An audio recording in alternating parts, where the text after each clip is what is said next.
दोस्तों, मैं हूँ खुशी और आप सुन रहे हो कहानी कैसा ये इश्क है। इस कहानी में आगे क्या हुआ और कायरा का अचानक से पूछा जाने वाला सवाल कि अर्पिता क्या तुम्हें कोई पसंद है, इसके बाद अर्पिता का क्या रिएक्शन था, आइए आप जानते हैं। इस अचानक आए हुए सवाल को सुनकर अर्पिता हैरान हो गई।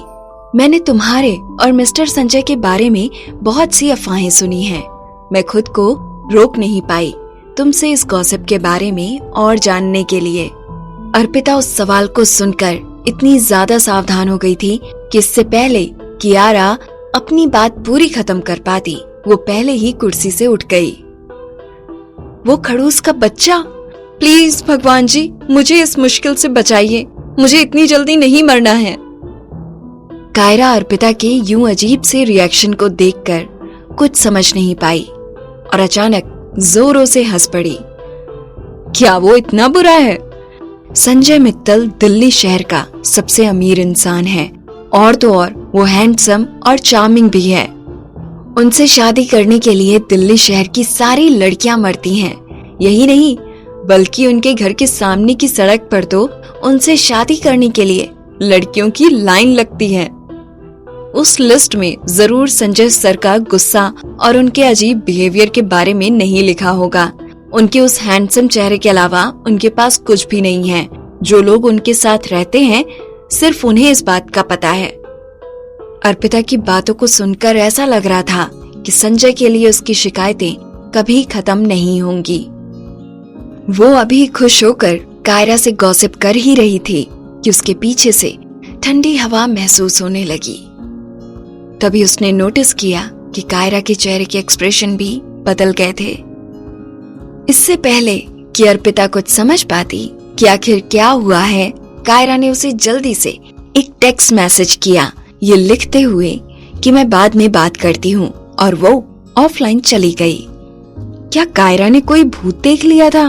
वो इस तरह क्यों चली गई? वो कंप्यूटर बंद करके पीछे मुड़ी ही थी कि उसके भी चेहरे के रंग उड़ गए। संजय अनन्या को अपनी गोद में लिए ठीक उसके पीछे खड़ा हुआ था और उसके चेहरे से साफ जाहिर हो रहा था कि उसने अर्पिता और कायरा की बातें सुन ली थी। अचानक अर्पिता को अपने पैर बर्फ की तरह जमे हुए महसूस होने लगे। अर्पिता को फाइनली समझ आया कि कायरा के चेहरे का रंग अचानक से क्यों बदल गया था और वो इतनी हड़बड़ी में क्यों ऑफलाइन चली गई थी। कायरा उस एक्सप्रेशन के साथ अर्पिता को जरूर गुड लक कह रही होगी। अब तो अर्पिता को भगवान ही इस मुश्किल से बचा सकता था। अर्पिता को खुद मित्तल कॉरपोरेशन के प्रेसिडेंट ने रंगे हाथों पकड़ा था, खुद अपने बॉस की गॉसिप करते हुए, वो भी उसके पीठ के पीछे। अब अर्पिता को क्या करना चाहिए? इससे पहले कि अर्पिता कुछ सोच पाती कि वो इस मुश्किल से कैसे निकले, संजय अपने उस डरावने चेहरे के साथ पलटकर वहां से चला गया।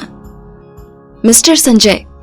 अर्पिता जैसे ही अपने ख्यालों से बाहर आई, वो संजय को सब कुछ समझाने के लिए उसके पीछे भागने लगी। वो जैसे ही लिविंग रूम में पहुंची, उसने देखा कि संजय ने अनन्या को नौकर की गोद में थमा दिया है, जिसके बाद वो पलटकर मित्तल हाउस के एंट्रेंस पर खड़ी कार की ओर जाने लगा। उसे देखकर ऐसा लग रहा था कि वो बाहर जा रहा हो। अर्पिता आगे की ओर भागी। जैसे ही वो सोचने लगी कि वो कैसे संजय से माफी मांगे और उससे पूरी बातें समझाई जाएं, तभी संजय ने अपनी गहरी आंखों से अर्पिता पर एक नजर डाली, जिसके बाद वो कार में जाकर बैठ गया और ड्राइवर को चलने के लिए बोलने लगा। वो ठीक उसकी आंखों के सामने से दूर चला गया। अर्पिता के अगले कुछ दिन अजीब गुजरे। उसके पास ऐसे कई मौके आए जहां वो संजय से अपने किए के लिए माफी मांगना चाहती थी, लेकिन जब भी वो संजय से माफी मांगने जाती, उसका मुंह जैसे जम जाता। उसके मुंह से शब्द ही बाहर नहीं निकलते। टाटा टेक्नोलॉजी का पब्लिसिटी डील का कॉन्ट्रैक्ट कायरा के डील साइन करने के तुरंत बाद लॉन्च कर दिया गया था, जहां टाटा टेक्नोलॉजी और मित्तल कॉरपोरेशन के साथ आने की खबर भी मीडिया में आ चुकी थी। अर्पिता भी इस प्रोजेक्ट को लेकर काफी बिजी थी। उसे किसी और चीज पर ध्यान देने का मौका ही नहीं मिल रहा था। वो इस प्रोजेक्ट को लेकर काफी सीरियस थी, क्योंकि ये पब्लिसिटी डील मार्केटिंग डिपार्टमेंट में उसका सबसे पहला प्रोजेक्ट थी। गेस्ट लिस्ट को एक बार फिर से चेक करो और देखो कि सारे मेहमान आ गए हैं या नहीं। कोई प्लीज जाकर चेक करो कि प्रेस के लिए पहले से ही सारी सीटें रिजर्व हैं या नहीं। मीडिया से आने वाले सारे लोगों को हमारे प्रोडक्ट्स के बारे में सारी डिटेल्स मिलनी चाहिए। साथ ही साथ लॉन्च के दौरान उन पर स्पेशल फोकस होना चाहिए। याद रखो कि हर किसी को साइट के बारे में सब कुछ पता होना चाहिए। अगर कोई भी गड़बड़ होती है तो सबसे पहले आप मुझे रिपोर्ट करेंगे। अर्पिता टाटा टेक्नोलॉजी के प्रोडक्ट लॉन्च वाले दिन भर से एम्प्लॉयज के साथ जगह जगह के चक्कर काटे जा रही थी कि सब कुछ ठीक है या नहीं। जब उसने मेहमानों की ओर देखा जो एक के बाद एक आए जा रहे थे, वो खुद को रोक नहीं पाई और भीड़ में संजय को ढूंढने लगी। शायद वो संजय के आने का इंतजार कर रही थी। शायद वो इतनी भीड़ में संजय को ढूंढ नहीं पा रही थी। वो शायद अभी तक यहाँ आया नहीं था। अर्पिता ने राहत की सांस ली। वो बैक स्टेज कहीं पर अपने स्टाफ को थोड़ा आराम करने के लिए कहते हुए उसने खुद के लिए ग्लास में पानी भरा। वो पानी पीने ही वाली थी कि अर्पिता की कलीग, जो कि गेस्ट को संभाल रही थी, आकर कहने लगी, मिस अर्पिता, कायरा अभी तक यहाँ नहीं पहुंची है। मैंने उसके मैनेजर को फोन लगाने की कोशिश की, लेकिन उसके मैनेजर का फोन भी नहीं लग रहा है।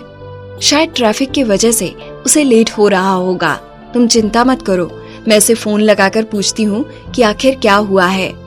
अर्पिता ने हड़बड़ी में अपने हाथ में पकड़े ग्लास को नीचे रखा और वो अपने फोन को लाने लगी। फोन जल्दी ही लग गया था, लेकिन कोई भी फोन का जवाब नहीं दे रहा था। इससे पहले कि वो कायरा के मैनेजर को दूसरी बार कॉल कर पाती, उसने देखा कि उसे कायरा के मैनेजर का कॉल आ रहा था। सुपरवाइजर अर्पिता, बुरी खबर है, कायरा गायब हो गई है और वो कहीं नहीं मिल रही है। आखिर इतने स्पेशल और खास दिन कायरा कहाँ गायब हो गई थी? जानने के लिए सुनते रहिए मुझे यानी आरजे खुशी को।